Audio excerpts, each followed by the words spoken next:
right, wait until you see what's coming, what you're going to see, what you're going to hear in 2025, which is going to be here so soon here on the Aired Out podcast. I can't wait to share with you some of the details, some of what's coming. Good morning, everyone. Oh, my God. It is finally Monday. We made it. Spent some quality time this weekend with my buddy Andy. Caught a movie at the Paramount right here in Barrie last night with a friend. It was just a great weekend, and I hope yours was as well. Watched the boxing matches on Friday night with another friend, and what a night that was. Man, it's like Netflix is really taking some heat for a lot of the streaming issues that they were having on Friday night. My God. It was just, Friday night was such an interesting night, watching all those boxing matches. Those fights that led up to the Tyson fight were so much better, and they were just amazing. I loved it. Eating some homemade pizza and watching those brutal fights.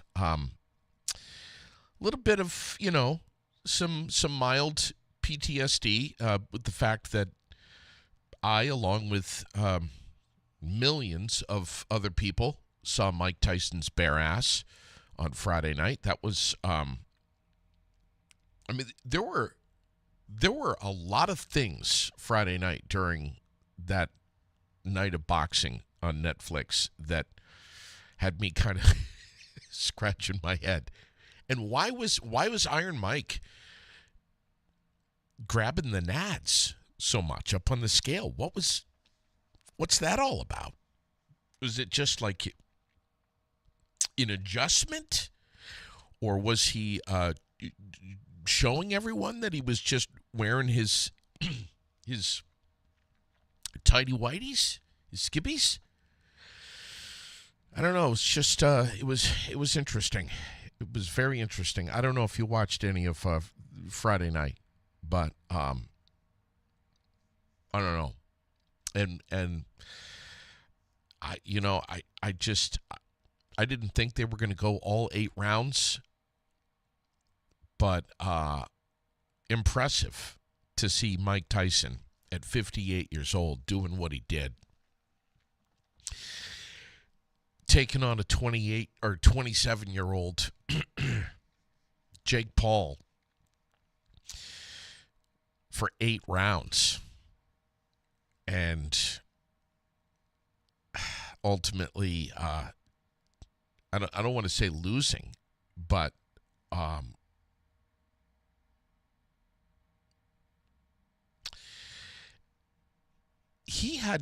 Mike Tyson had. Now that I'm on this subject, Mike Tyson says that he had absolutely no regrets whatsoever to get in the ring. And they asked him, is this the last time? And he, of course, said, I don't know.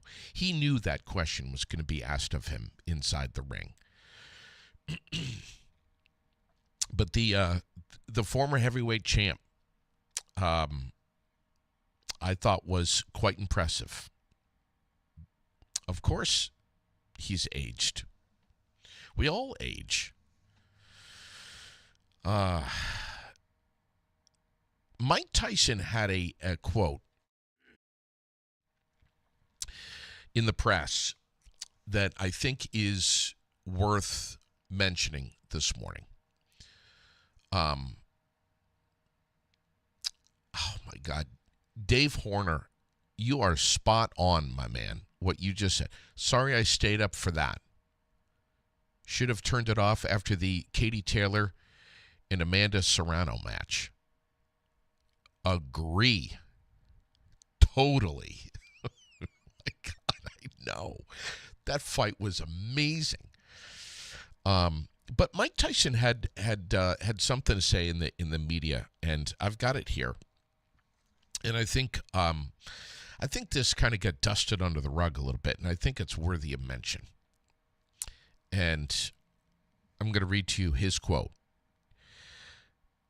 In the words of Mike Tyson, and I quote here, "I almost died in June. I had 8 blood transfusions.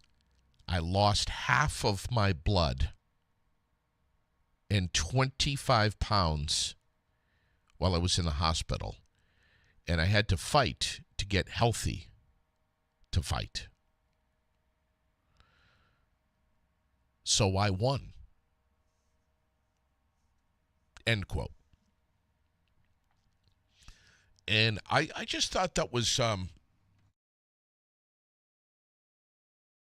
quite notable that not only is Iron Mike saying that, but it's also something that I just took note of that really hasn't been blasted all over the media, maybe as much as it could have or should have been. That quote right there from Mike Tyson.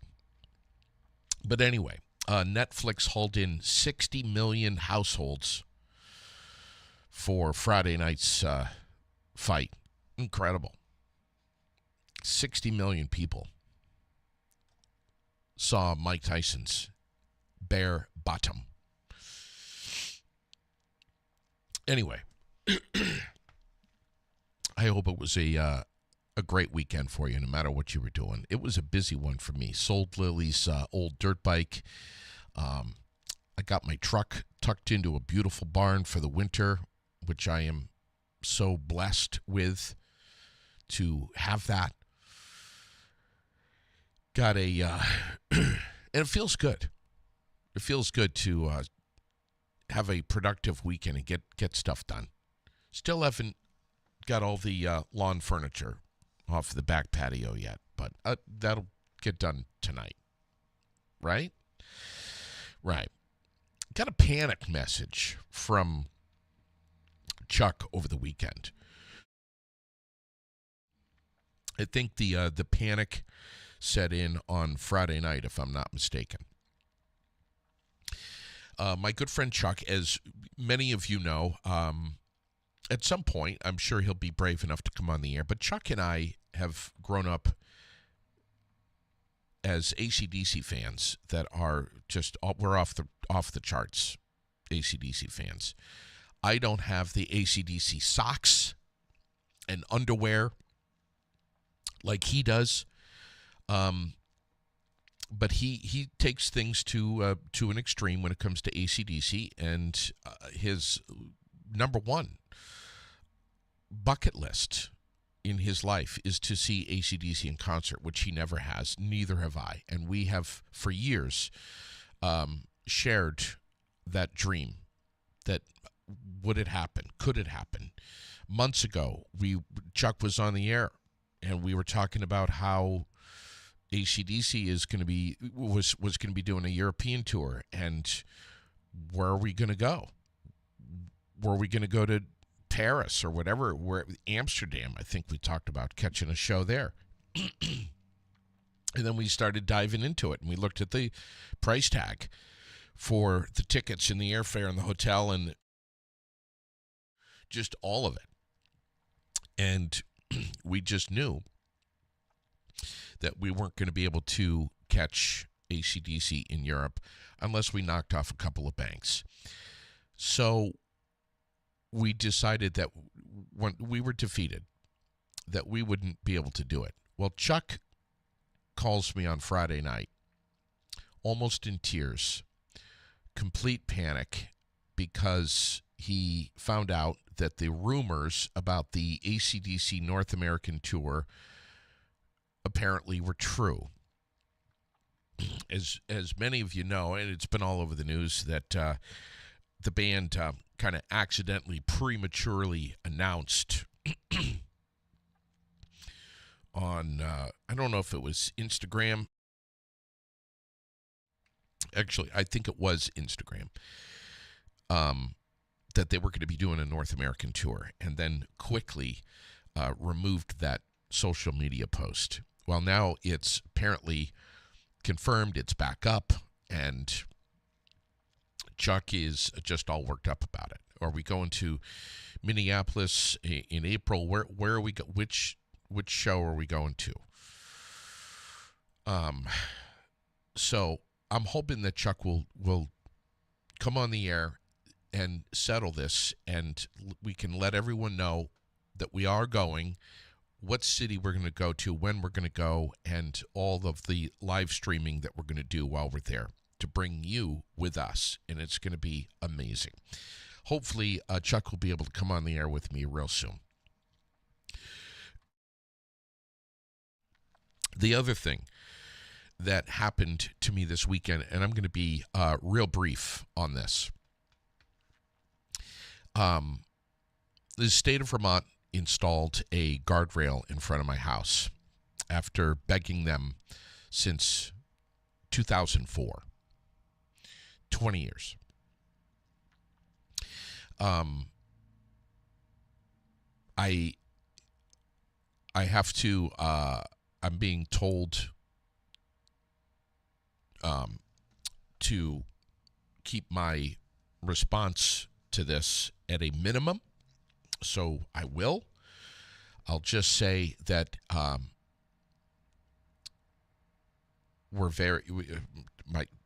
me and my family are very happy about it,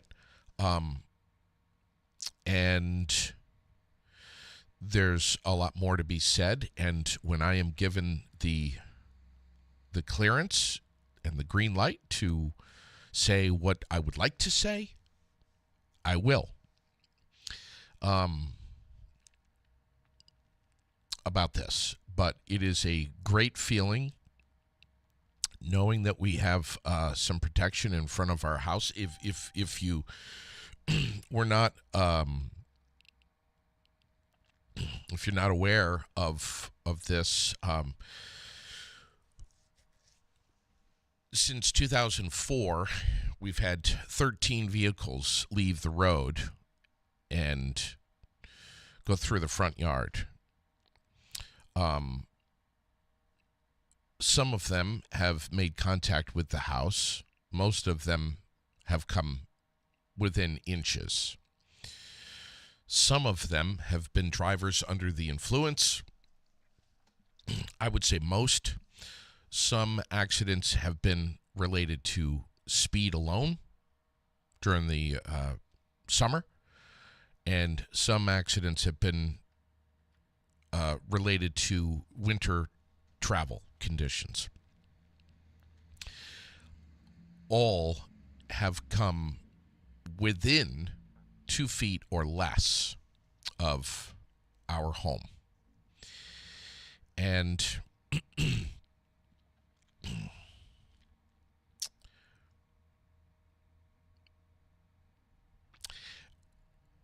yeah.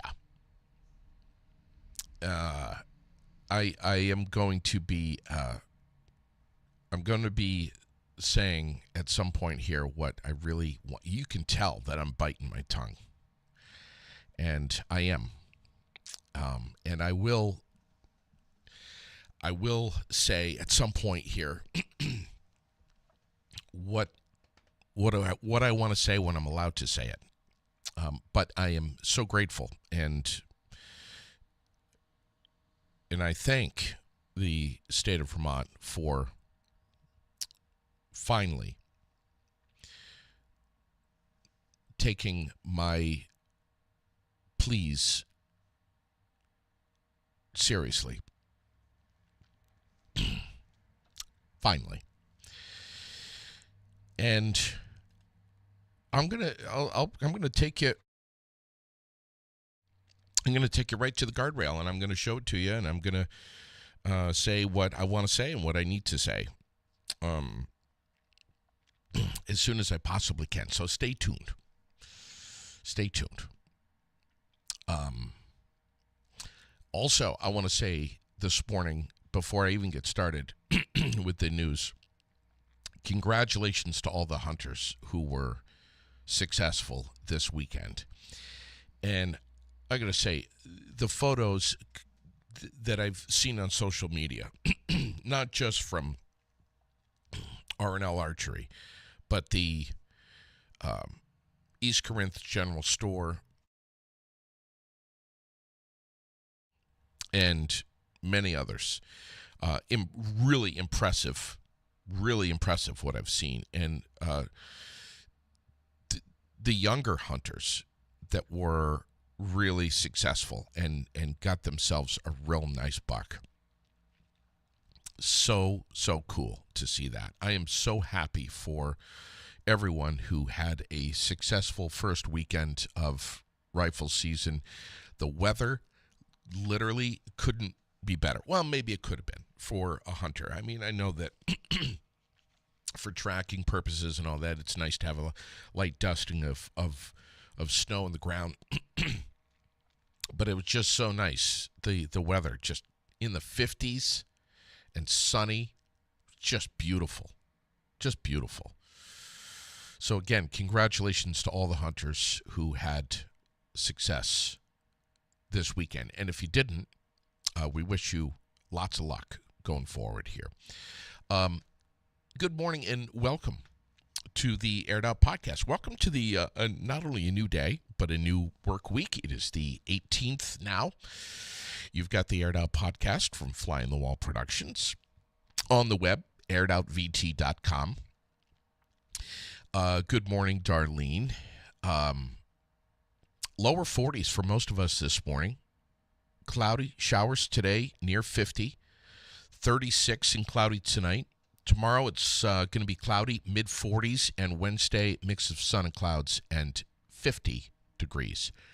Birthdays today. I know, I love saying 50. Isn't that awesome? 50 degrees, so great. Teddy Cheney on the birthday list today. Lisa Smeedy, Nate Ball, Lindsay Henry, Muriel Morse, Corey Young, Karina Codling. Yesterday it was Chris Sanborn's birthday and Lisa Crowning-Shield's birthday. Today is Mickey and Minnie Mouse's birthday. This was, of course, this is the anniversary of the first animated short film starring both Mickey and Minnie.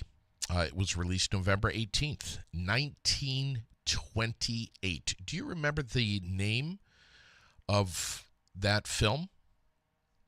I mean, of course, Glenn Brummert does, but because he's, 74 years old, something like that? Of course he would know. Steamboat Willie. So, yeah.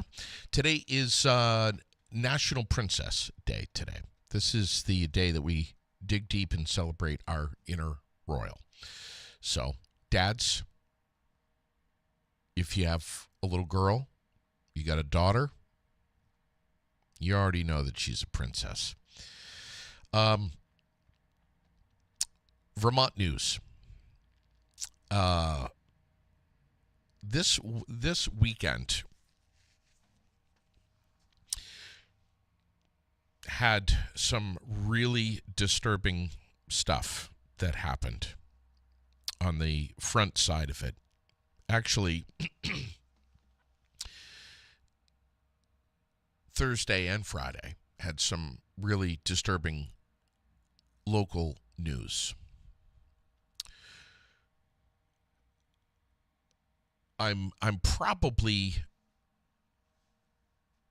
with intention, not going to be talking about everything in local news this morning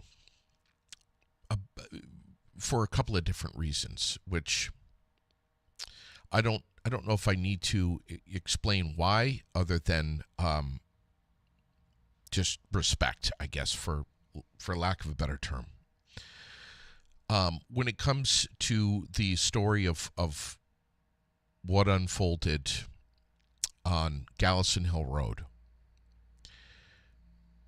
the news is out there about this. I'll just share with you what I have.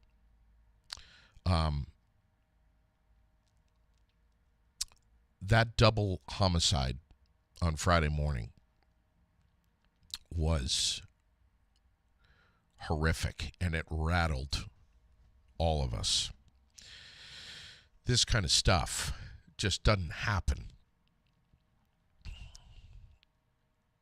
all that often in Vermont. And it does, but just not that often. I mean, we just had a short time ago a young guy who killed both of his parents, shot both of his parents and his younger brother. That rattled all of us here in Vermont. And now this. 29-year-old Matthew Gomes, charged with aggravated murder in the deaths of a man and a woman that police say were related to him. He'll be arraigned today in Superior Court, right here in the Granite City. A couple hundred yards behind where I'm sitting right now. He's accused of attacking and killing the victims in their home on Gallison Hill Road. He's being held without bail. These are the facts. An investigation is still in the early stages. Again, facts. Autopsies are going to be conducted on the victims. Fact. What really bugged me was, and I know that you saw it all over my social media, was the level of confusion and a whole lot of frustration that I had, in that I was getting text messages from people saying, do you know what's happening on Gallison Hill Road? And of course, I go right to, when there's breaking news like this, I go right to my phone. I'm looking for the VT alert. And there was nothing. There was no VT alert coming in. So naturally, that creates some confusion for me, saying, well, if there's something big going on, I would expect that it would be on a text message coming in on VT alert, which I'm subscribed to. And yes, I have all of my notifications set for the types of news and the locations, the towns. And all of those boxes were checked. And for whatever reason, and this has happened to me a few times, where VT Alert has, for whatever reason, maybe it's a flaw in the system, I don't know, but I don't get the notification. And for me, that's frustrating. So I posted, does anyone know what's going on with VT Alert? Why are some people, which they were taking screenshots and dropping them into the comments, some people were getting VT Alerts, others weren't.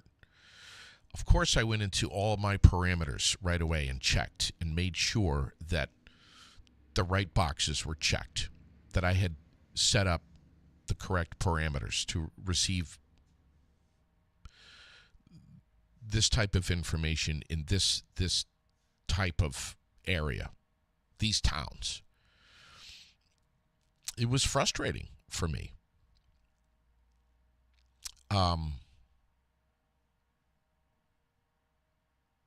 It was frustrating.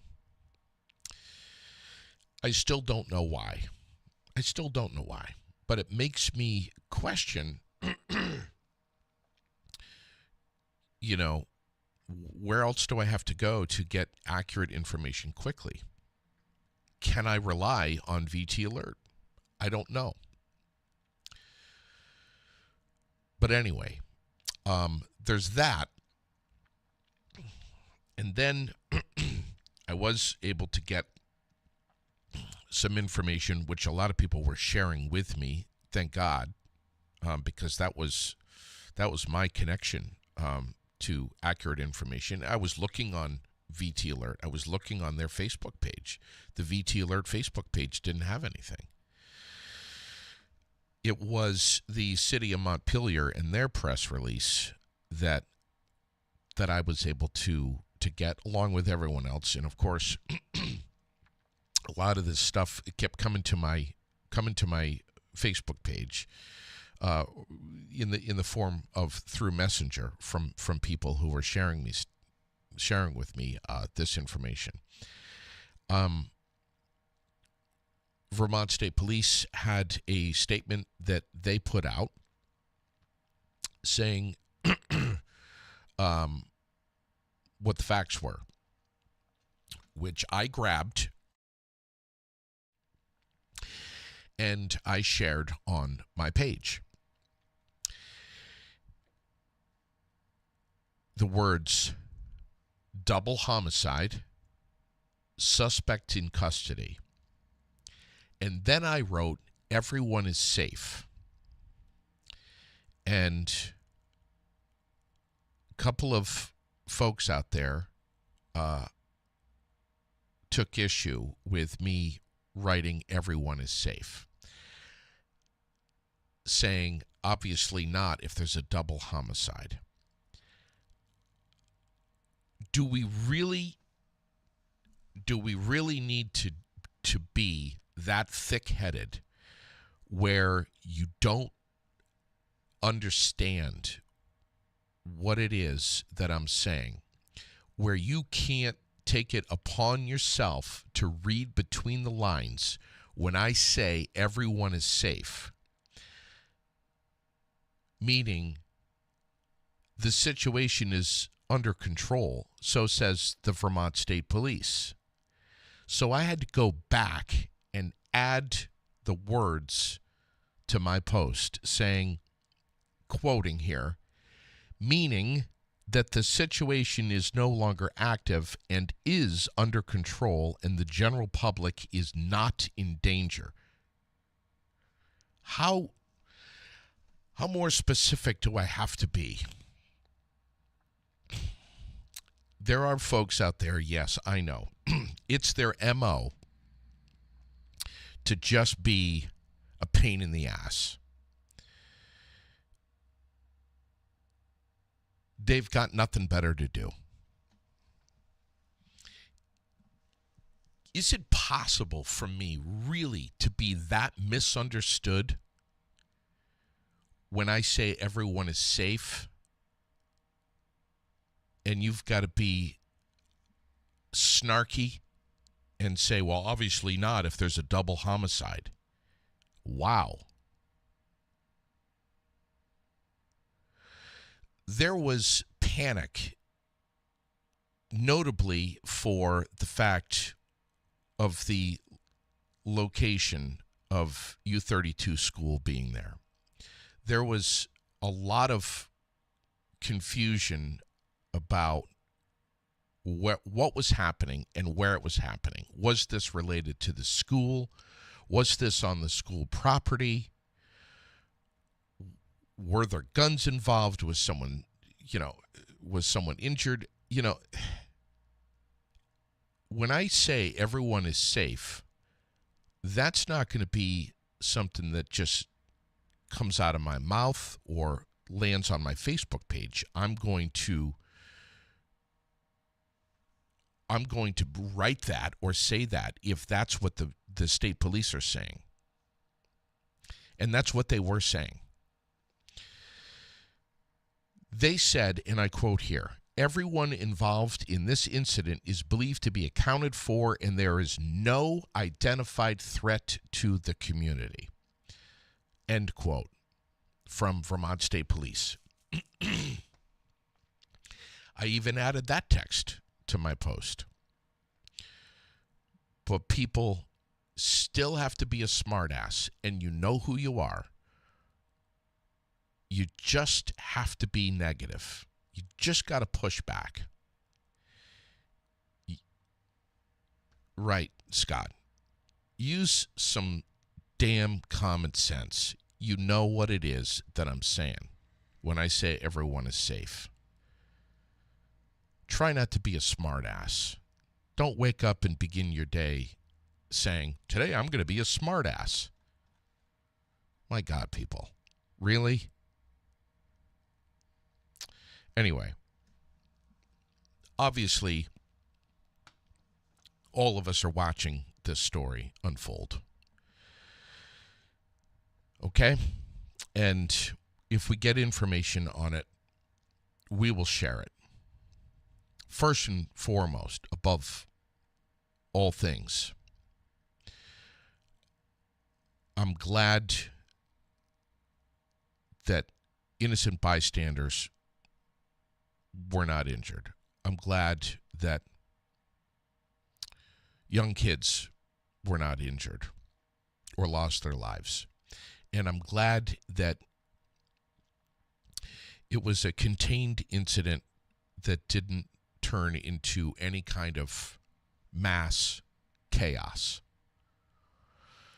And I'm also very sad for the family and for all of those who were friends with this family, connected to this family directly or indirectly, and for the community and our state that has to carry the weight of yet another horrific killing.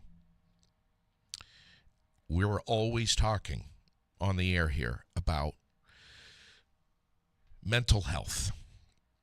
Tomorrow, I'm going to have a guest who is an inpatient psych nurse from the UVM network for an interesting conversation on the air tomorrow. We're always talking about mental health. Frankly, we all need it. All of us. It's our, I think, our responsibility to check in with our friends, check in with our neighbors, and just keep our eyes wide open and connect with people as much as possible to make sure they're okay. And have those awkward conversations. Are you okay? Yeah, I'm good. Yeah, but are you really okay? This is the time of year, and I have several friends who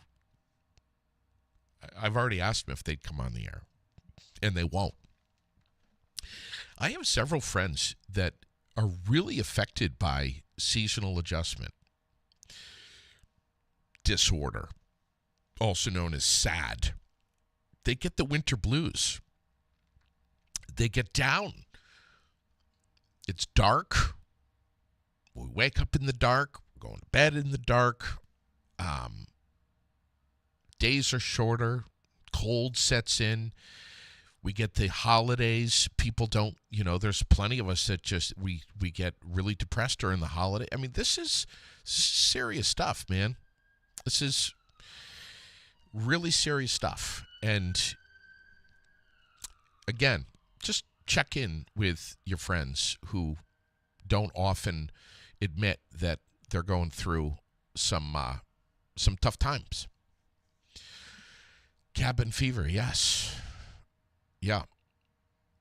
So tomorrow, again, I'm going to be chatting with an inpatient psych nurse from the UVM network. I know that you know that whole program is on the chopping block right now, as the UVM network is trying to save $122 million. And some of these cuts have really rattled the cage of many Vermonters who are really worked up about this. You've seen the petition. It's right on the Air Now page. But anyway, we're going to talk about that tomorrow. Other Vermont news, Democrats in the Vermont Senate have selected a new majority leader after a week showing by the party on Election Day. The party Saturday voted for Chittenden Southeast Senator Kesha Ram Hinsdale to be the majority leader in the upcoming session. Hinsdale defeated Windsor Senator Allison Clarkson, who has been the majority leader for the last 4 years. Senate President Phil Baruth was nominated to continue that leadership role and faced no Democratic challenger for the position. We have a man dead and 2 Massachusetts residents facing charges following that shooting in Rutland. Police say 32-year-old Christopher Hale died at the hospital shortly after he was shot on Elm Street near Grant Avenue Friday night. Several hours later, police arrested 28-year-old Dylan Wainscott from Westfield, Massachusetts, charged him with murder and, shocker, narcotics possession. And then we have, looks like a woman from Springfield, Massachusetts, by the name of Precious. That's her name, Precious. Charged with conspiracy and being an accessory before and after the fact. Wow. How about this? South Burlington's Charter Committee will not be proposing a measure to allow all town residents to vote in elections. The proposal would have allowed illegal immigrants to vote in South Burlington elections if they are city residents. Committee members say the issue is complex, you think, and more discussion is needed before this plan can be moved forward.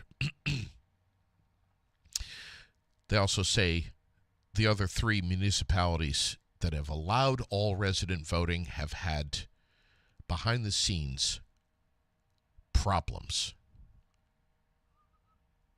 Again, you think? And then we have this story out of Plattsburgh. The guy who had admitted to killing his wife and putting her body in the trunk of a rental car, he's going to be sentenced today. Clinton County District Attorney Andrew Wiley says that 58-year-old Scott Tyrell will return to court Monday after he pleaded guilty in September to the indictment charging him with murder in the second degree and concealment of a human corpse. This all stemmed from him having an argument with his wife, which got out of control.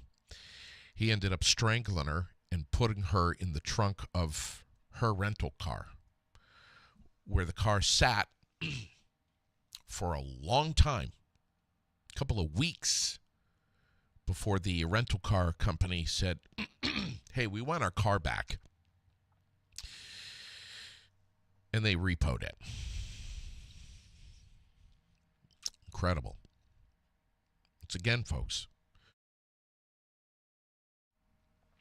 mental health. National headlines. Trial resumes today in the February death of Georgia nursing student Laken Riley. Prosecutors said Friday that forensic and video evidence proves illegal immigrant Jose Ibarra murdered Riley. Her death became, of course, a political talking point. I think all of us know this, as both President Biden and President-elect Trump made a point of mentioning the suspects' immigration status in their political campaigns and speeches. What a story.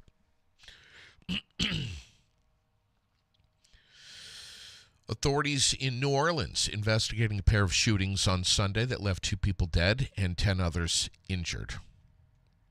Both shootings happened near a popular parade route. No word on any arrests and what may have led to the shootings. That story was buzzing over the weekend. We have an elevated risk of wildfire warnings in effect in northern New Jersey. National Weather Service issuing the warnings after the Jennings Creek wildfire broke a containment line this weekend. Fire officials say a volunteer evacuation of a New York community near the New Jersey border helped save more than 160 homes. Wow. Other stories that I'm looking at. You remember Sammy Hagar from Van Halen, right? You know Guy Fieri, the celebrity chef. They just had more than $1 million of tequila stolen after 2 trucks containing the tequila were hijacked over the weekend. Sammy Hagar and Guy Fieri's tequila, that their own tequila brand. What is it? Santo. They launched it a couple of years ago. Haven't tried it. 4,000 cases of tequila being transported into the United States from Mexico. What do you think? Insurance heist? Like I heard this morning from, I won't say who.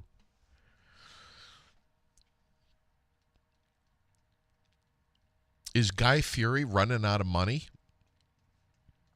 Did he stage this? I don't know. That's far out. 2 trucks carrying tequila hijacked?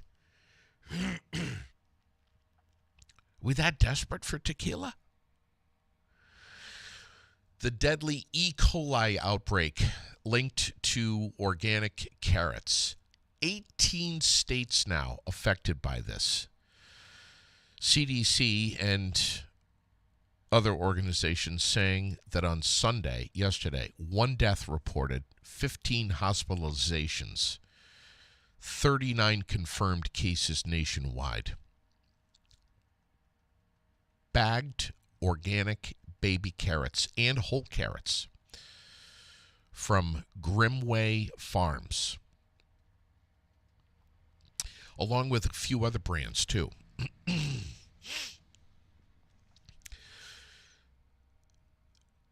We got lucky on this one because we had some of those carrots Wednesday, Thursday, Friday, a few days ago, that Lily had consumed.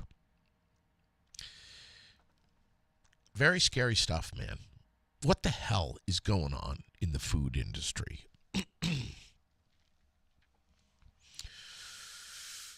Now we got McDonald's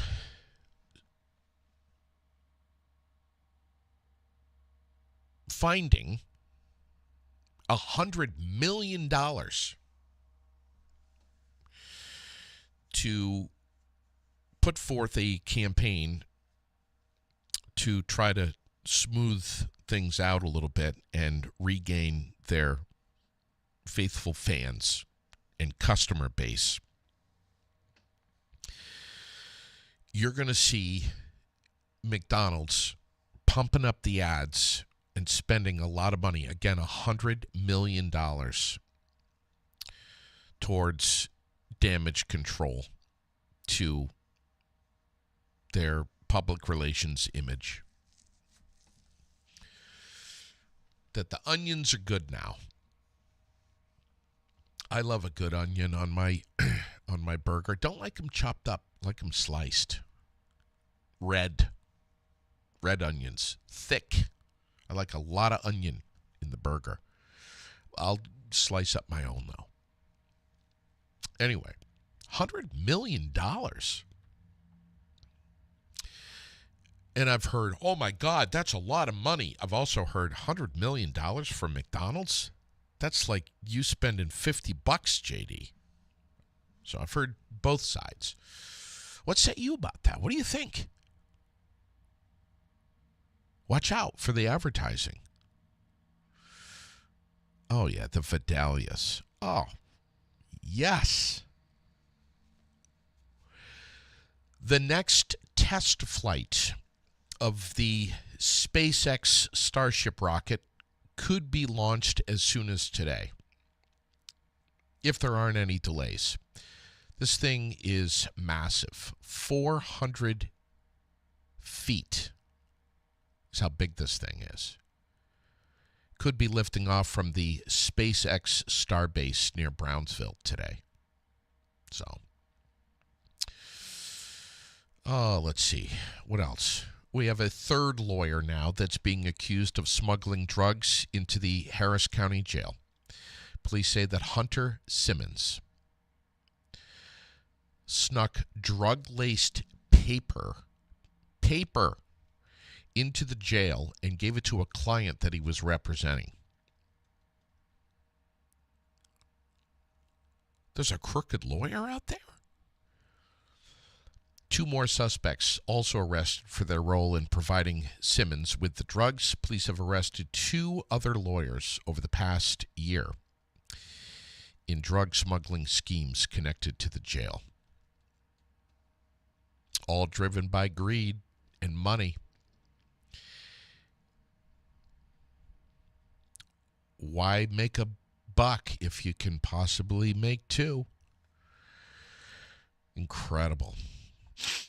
Incredible. NASA, concerned about an air leak on the International Space Station that could threaten the safety of the crew on board. The situation has reached a fever pitch as U.S. officials are concerned about the structural integrity of the leaking module and the possibility of a catastrophic failure for the aging space laboratory. I'd love to go up to space. Don't know that I'd want to get on board the ISS though for a ride. She's getting a little old. A possible air leak. Can you imagine being up there and, you know, you're eating your ramen and all of a sudden, well, we got a little air leak over here. Yeah. California confirming its first U.S. case of Mpox, a new Mpox variant originally identified in eastern Congo. Oh, that's nice. First confirmed case. Movies over the weekend. Dwayne Johnson and Chris Evans in this movie Red One.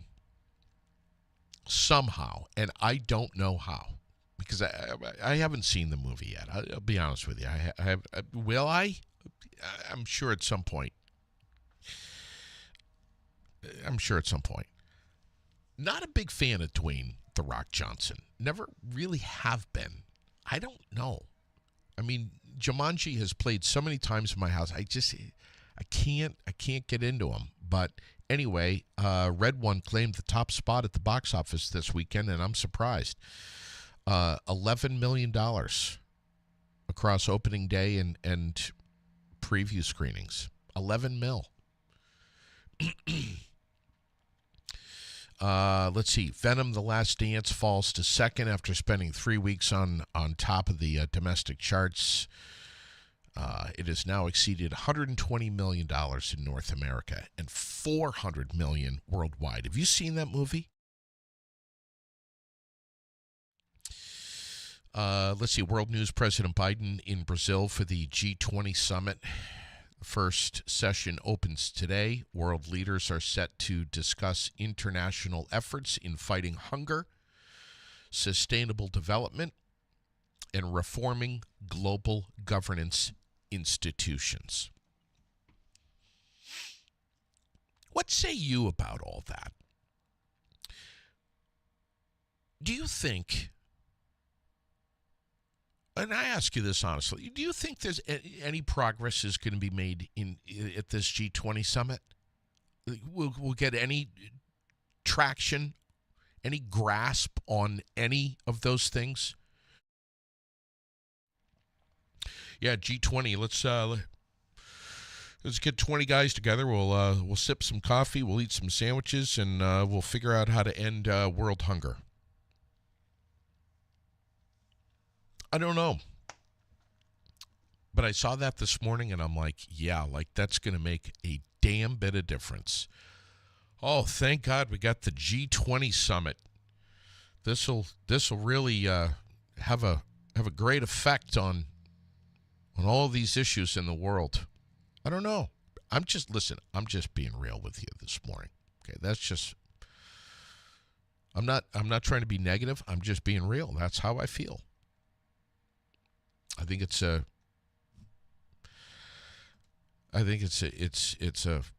show.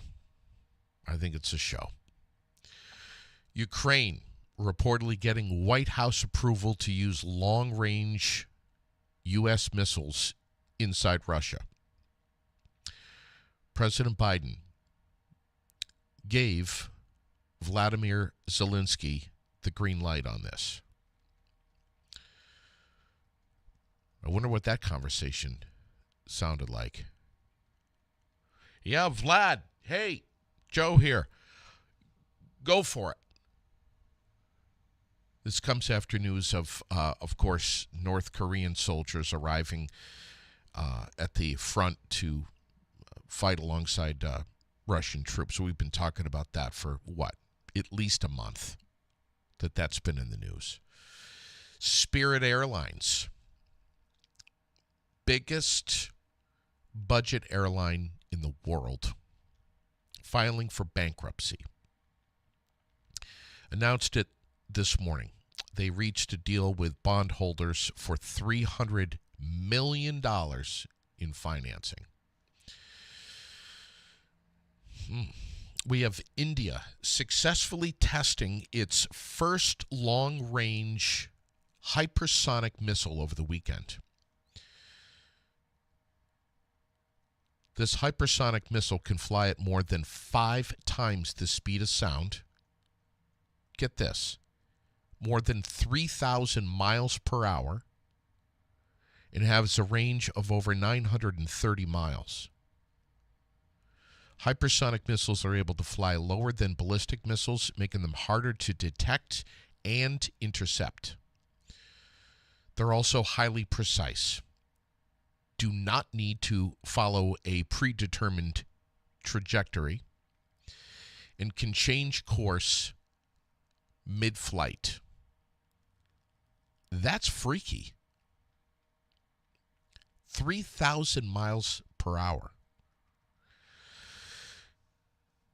Wow. The Israeli strike on Beirut over the weekend killed Hezbollah's spokesperson. That was a big one that was developing in world news. Israeli strikes in northern Gaza, killing dozens of people. Israel says it intercepted 2 rockets launched from the area. That's in the news this morning. How about sports? Outside of seeing Mike Tyson's bare ass on Friday night, how was your sports weekend? Did you get a chance to see the Los Angeles Chargers continuing to exceed expectations? Did you get a chance to see the Bengals continue to fall short? Chargers extended their winning streak to 4 with that 34-27 win over the Bengals last night, SoFi Stadium. Chargers moved to 7-3. Bengals slipped to 4-7. Other winners: in the NFL yesterday. Broncos, Lions, Saints, Dolphins, Colts, Rams, Vikings, Seahawks, Packers, Bills. How about that Bills game? 30-21 over the Chiefs. Did you see that coming? Steelers got by the Ravens 18-16. A lot of great games yesterday. Monday Night Football tonight, 8:15 kickoff for the Texans and the Cowboys. On the ice, we got the Columbus Blue Jackets skating in Boston with the Bruins at 7 o'clock is when they're going to drop the puck. Netflix's NFL Christmas Game Day. Houston Texans going to host the Baltimore Ravens. And I got the text message from Glenn Brummert about that game and how he is mostly looking forward to catching the performance of Beyonce during that game. This will be, and he's so worked up about it. Sends me a text, JD, this is going to be her first live performance of songs from her album, Cowboy Carter. I'm going to be taping this. Some special guests are going to be expected as part of that performance, but no word on the details yet. We got to keep the suspense high on that, right? Right. Listen, have a marvelous rest of your Monday. Try to stay positive. Try to look at the glasses half full as we head into the week. We got some rain on Thursday and Friday. We got some clouds and maybe some rain showers today, but some nice sunny breaks coming as well. It's going to be a pretty good week. Actually, it's going to be a great week. Chris Peralt is going to be my guest on Wednesday morning. I can't wait to chat with him. Friday, of course, Rex is going to be in here. We're going to get G back on the air real soon, possibly this week. And tomorrow, I have an inpatient psych nurse on the air with me to talk about what the hell is going on with the UVM network. What the hell's going on with the Green Mountain Care Board? And I want to say this before I forget. Bill Sayer over on WDEV,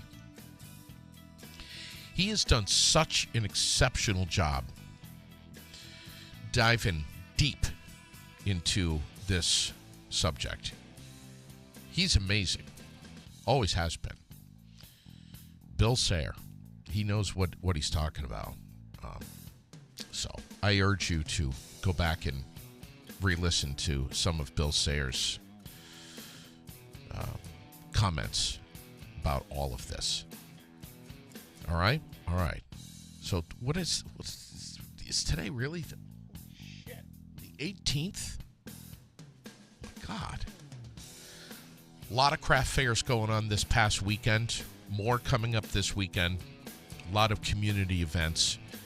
It was an exceptional weekend for crafters. Stuff going on everywhere. We're going to be talking about it, you bet, this week. Have a marvelous rest of your day. Be kind. Don't overthink stuff. These are all things I tell myself. Be well, everyone. And thank you so much to our presenting and supporting sponsors who bring you Aired Out. And I'm telling you, they do. Each and every one of them. Support them. Support small businesses. Shop local. Here they are, right in front of you. So open up your eyes, pay attention. And thank you, everybody. Have a great day.